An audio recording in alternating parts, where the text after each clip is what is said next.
রাঘব দাদা, এই লোকটিকে আমার চোখের সামনে থেকে সরাও রাঘব দাদা। আমার কিন্তু মাথার সত্যি ঠিক নেই বলছি। কোন হিসেবে উনি ইন্দুমতিকে নিজের সম্পত্তি মনে করছেন? ইন্দুমতি আমাদের মন্দিরে কাজ করে, ওর দায় দায়িত্ব সব আমাদের। আমি তো স্পষ্ট এর কথা সকলকে জানিয়েছিলাম।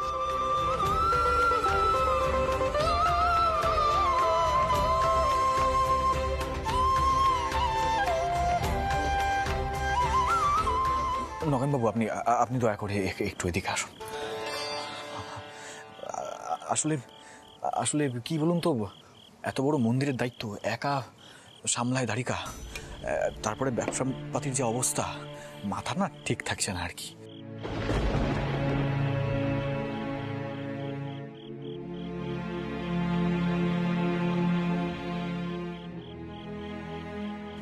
দুয়ারি বাবু, আমি একখান কথা কই। আমার ইন্দু দিদি যে মায়ের ভক্ত, মা ভবতারিণী তারে কোনো বিপদে পড়তে দেবেন না।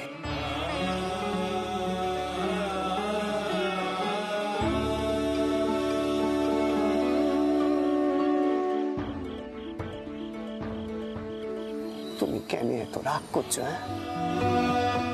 মায়ের মন্দিরে শান্তির জন্য, মঙ্গলের জন্য পুজো হয়। এখানে এমন হানাহানি চলে নাকি গা?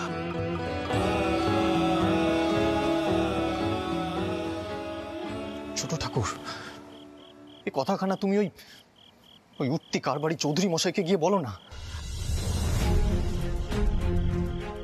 এত স্পর্ধা, এত টেমা গোনার যে উনি ধরাকে সরা জ্ঞান করছেন। রাঘব দাদা, আমি জানতে চাই মেশোবাবু কেন এখনো ওনাকে এটা জানাননি যে ইন্দুমতির সাথে ওনার বিবাহ অসম্ভব। এটা হতে পারে না।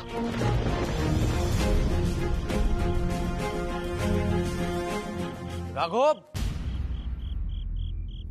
রাঘব, রাঘব, কি হয়েছে এখানে? শুনলাম নাকি এখানে কোনো গন্ডগোল হয়েছে। মেশোবাবু, আপনি যখন এখানে চলেই এসেছেন, তখন নিজের মুখে এই চৌধুরী মশাইকে জানিয়ে দিন ওনার সাথে আমরা ইন্দুর বিবাহ দেব না।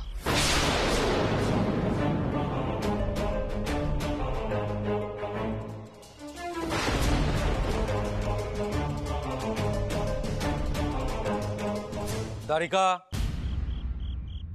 দ্বারিকা, এখন এসব কথা বলার সময়। সন্ধ্যা আরতি শুরু হয়ে গেছে, লোকজন এক্ষুনি চলে আসবে। তার মধ্যে এখানে কি কাণ্ড হচ্ছে সব?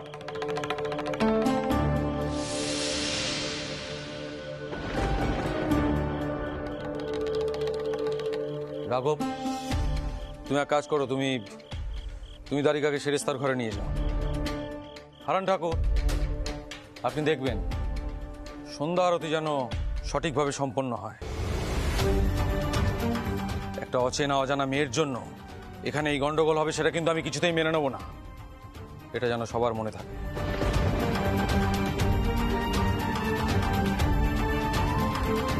দ্বারিকা, দ্বারিকা, আমার কথা শোনো, চলো আমার সাথে। দেখো, ওই মন্দিরের মধ্যে যা হচ্ছে সেটা কিন্তু ঠিক হচ্ছে না। এরপরে মন্দিরে এ নিয়ে কথা শুরু হয়ে যাবে। দ্বারিকা, তুমি একবার ইন্দুর অবস্থাখানা ভেবে দেখেছ? সে যে মরমে মরে যাচ্ছে। কেন রাঘব দাদা, তার লজ্জা পাওয়ার কি হয়েছে? সে তো কোনো দোষ করেনি।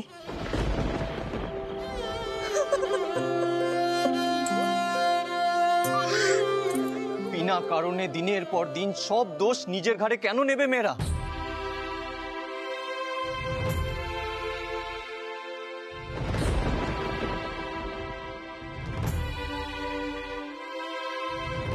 দোষ তো এই চৌধুরী মশাইয়ের।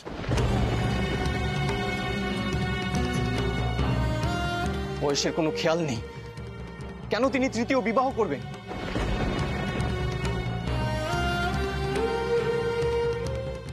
তার লজ্জার লেশ মাত্র নেই, আর লজ্জা পাবে মেয়েরা। রাঘব, তুমি দ্বারিকাকে এখান থেকে নিয়ে যাও। মাসিমণি, আমি কতবার দ্বারিকা, তুমি যা করেছো সেটা আমরা শুনে নিয়েছি, এবার আমাদের যেটা মনে হবে আমরা সেটাই করব। যাও এখান থেকে।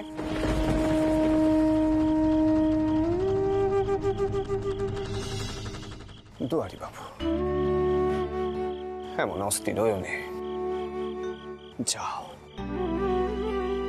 যাও দুয়ারি বাবু। দ্বারিকা, দ্বারিকা, এসো এসো।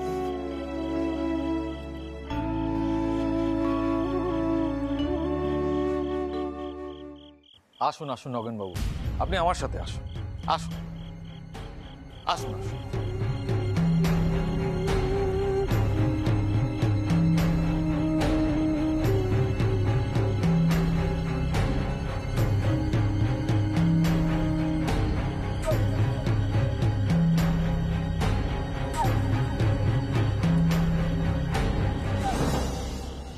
বউরা তোমরা এখান থেকে যাও, আমার ইন্দুর সঙ্গে কিছু কথা আছে।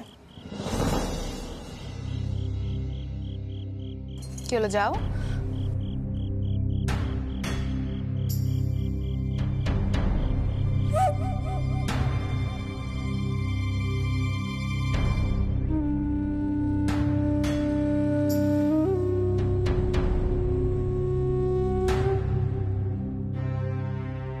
দ্বারিকা বাবুরা তো কিসের মায়া ইন্দুর উপর? ওকে সাবধান হতে বলুন। মেয়েরা কিন্তু মোহিনী মায়া জানে, আর এই মেয়ে কিন্তু খুব সহজ মেয়ে নয়। ছি ছি ছি ছি ছি ছি হারান ঠাকুর, এসব কি কথা কইছেন ইন্দু দিদি সম্পর্কে? হ্যাঁ হ্যাঁ, ইন্দু দিদি হাক ডাক করে, কপটদারিও করে, মেনে নিল, কিন্তু তাই বলে কেউ কি কোনোদিন কোনো বেচাল কিছু দেখেছে ইন্দু দিদির মধ্যে? না, তা দেখিনি বটে, কিন্তু জানো তো হৃদয় ঠাকুর, মেয়েদের এই এত পার গলা সেটা কিন্তু ভালো না। তাও দেখি নি, তাও তোমরা কি সব আলোচনা করছো তোমরা? এই বেলা বুঝি তোমাদের আরতিতে দেরি হচ্ছে না? চলো চলো দেখিনি, চলো সকলে কালীঘরে চলো, চলো। যত কুকথা, যত কুকথা।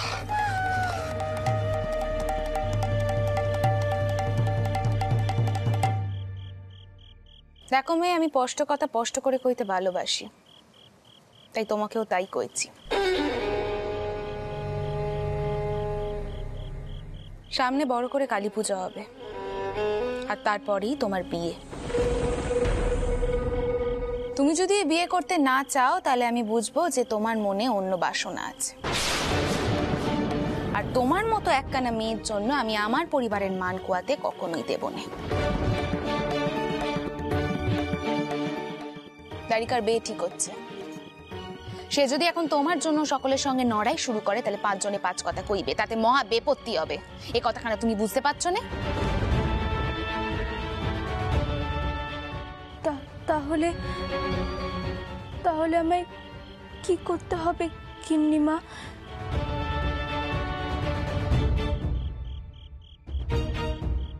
তোমাকে বিয়ে করতে হবে, আর এ বিয়ে তুমি কেন করছো সে বিষয়ে তুমি দ্বারিকার সঙ্গে কোনো আলোচনা করতে পারবে না। দেখো, তেজবর হলেও নগেনবাবু কিন্তু খুব গণ্যমান্য মানুষ, ওনার কারবার এখন খুব ভালো চলছে।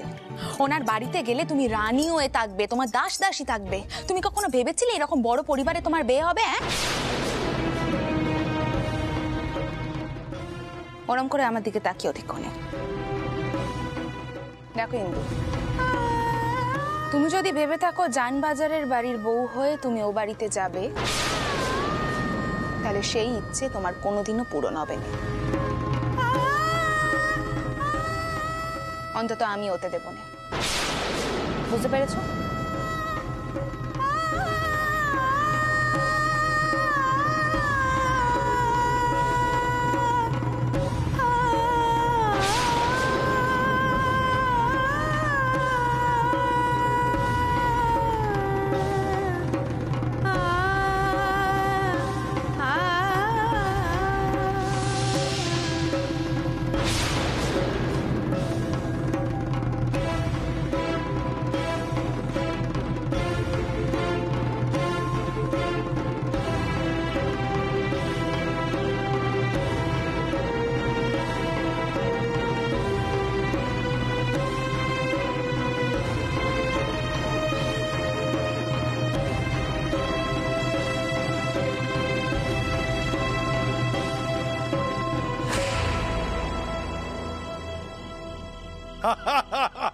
আপনি যখন আশ্বস্ত করছেন তখন আমি বেশ নিশ্চিন্ত বোধ করছি।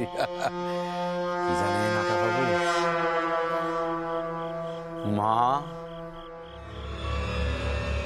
মা ভবতারিণীকে প্রণাম করবার পর ওই মেয়ের মুখখানি আমি দেখেছিলাম।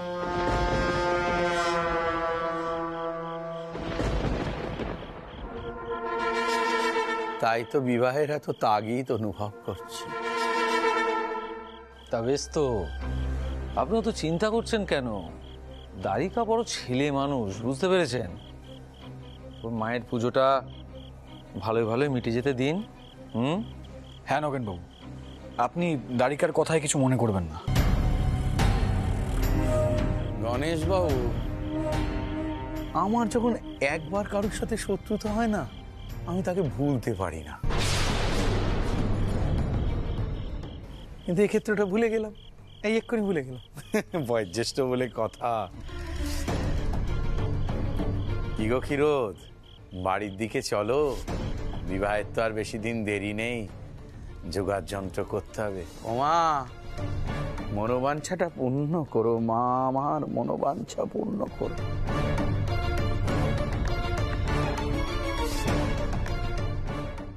বলছি যে ওই নতুন বউকে আজকে খুব একটা দেখলুম না তো,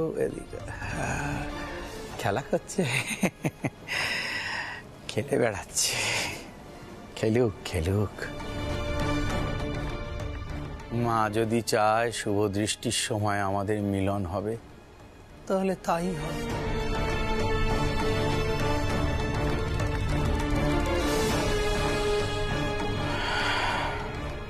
চলো ক্ষীরোদ, বাড়ির পথে। গণেশ, হ্যাঁ বাবা। নগেনবাবুকে এগিয়ে দিয়ে এসো। হ্যাঁ নগেনবাবু আসুন। ও মা, মনোবাঞ্ছা পূর্ণ করো মা আমার। আসুন নগেনবাবু।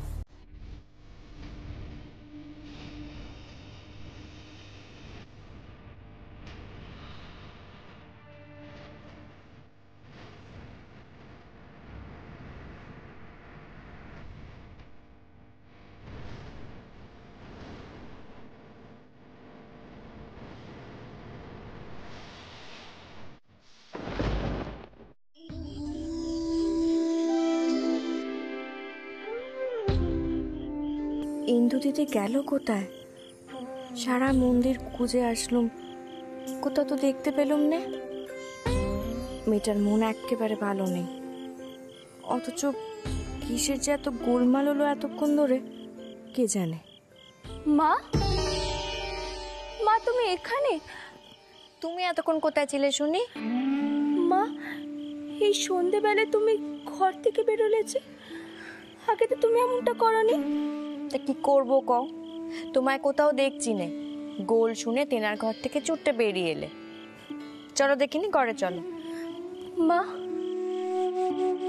তুমি যেই কাজ আগে কখনো করনি, সেই কাজ তুমি আমার জন্য করলে। এই সন্ধেবেলায় তুমি ঘর থেকে বেরিয়ে এলে এই অভাগের জন্য। এত ভাগ্যি আমার। না না মা, তুমি আমার জন্য এত চিন্তা করোনি। পাগল মেয়ে একটা, এত কিছু ভাবতে হবে না তোমায়, বুঝেছো? চল ঘরে চলো, চলো বলছি।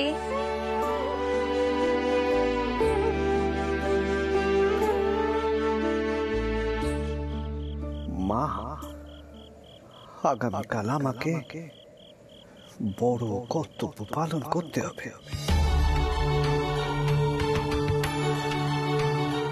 শক্তি দে মা, শক্তি দে। জয় মা, জয় মা।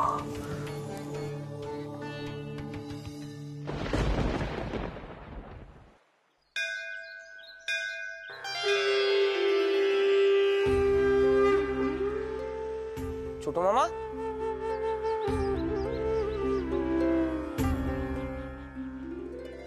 ছোট মামা, ও কি গা, আজকের দিনেও এমন করে বসে থাকলে হবে?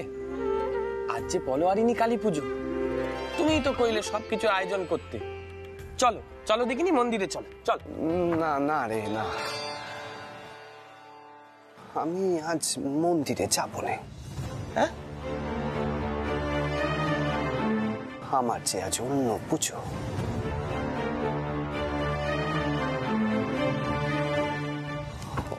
হৃদে হৃদে শোন দেখিনি, তুই না ষোড়শ উপাচারে মাতৃপুজোর ব্যবস্থা করিস। হ্যাঁ,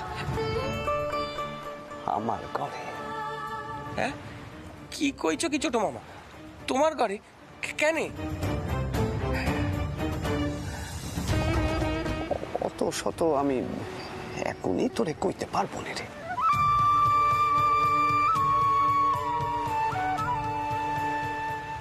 শোন,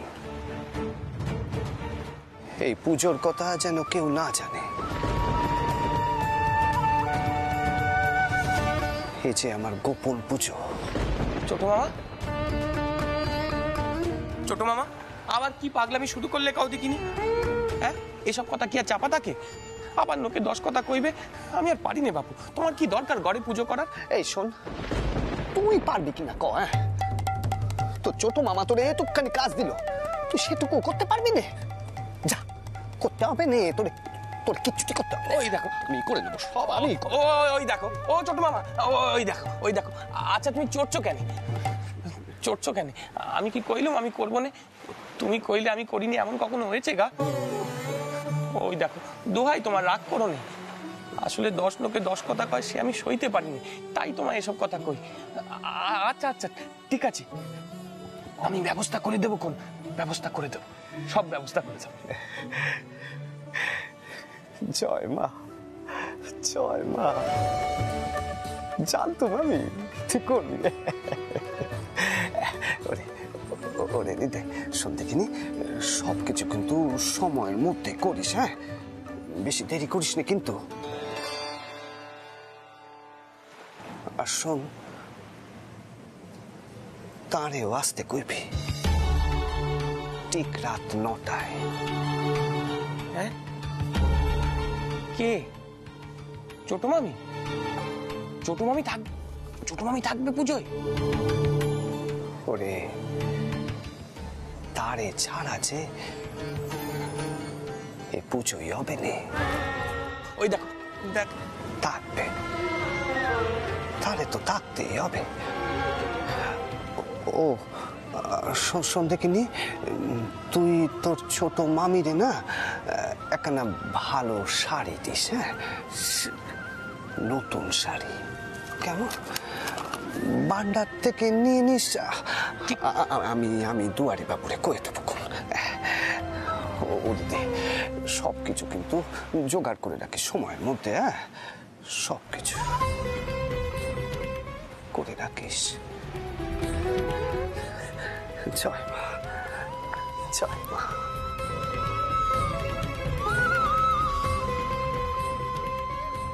দেখ, বোঝো কান্ডি, কোনো কথারই কোনো অর্থ বোঝা গেল না। পুজো তো নয়, ষোড়শ উপাচারের পুজো, তাই আবার ছোট মামির নতুন শাড়ি। ছোট মামা তো বোঝেনি, সেজুবাবু আর নেই, রসদদার যারা তারাই নেই, নতুন শাড়ি কইতে যাও তেলে বেগুনে জ্বলে যাও। যত জ্বালাই হিদের, কি করি এখন?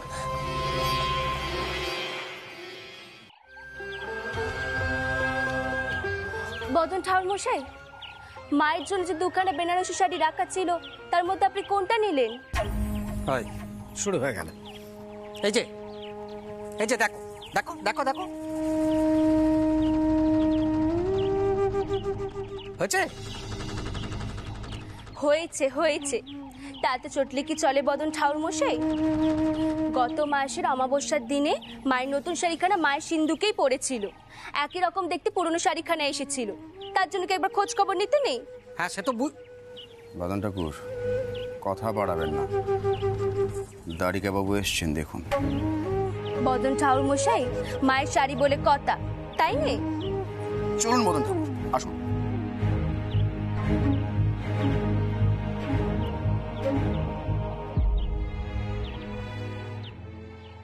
সবকিছু ঠিক মতন এসেছে তো? সব সামগ্রী মিলিয়ে নেওয়া হয়েছে? পুজোর ব্যবস্থায় যেন কোনো ত্রুটি না থাকে সেটা দেখো। থাকবে না, আমি সবটা দেখে নেব, আপনাকে নিয়ে ভাবতে হবে না।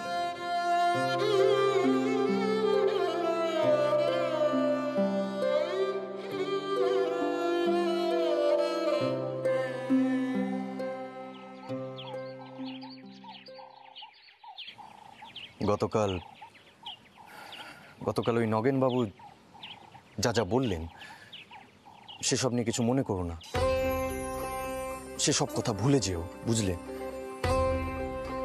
ইন্দু, তোমাকে ওরকম একটা ঘরে যেতে হবে না। তুমি এই মন্দিরে যেমন কাজ করছো, যেভাবে আছো তেমনই থাকবে। মা তীর্থযাত্রা থেকে ফিরুক, আমি মাকে সবটা জানাবো। মা নিশ্চয়ই তোমার জন্য একখানা পাকাপোক্ত ব্যবস্থা করবেন। দেখুন দুয়ারি বাবু, একই গিন্নিমার এত কাজ, তার উপর আমাকে নিয়ে তেনাকে ব্যতিব্যস্ত করা একদম উচিত নয়।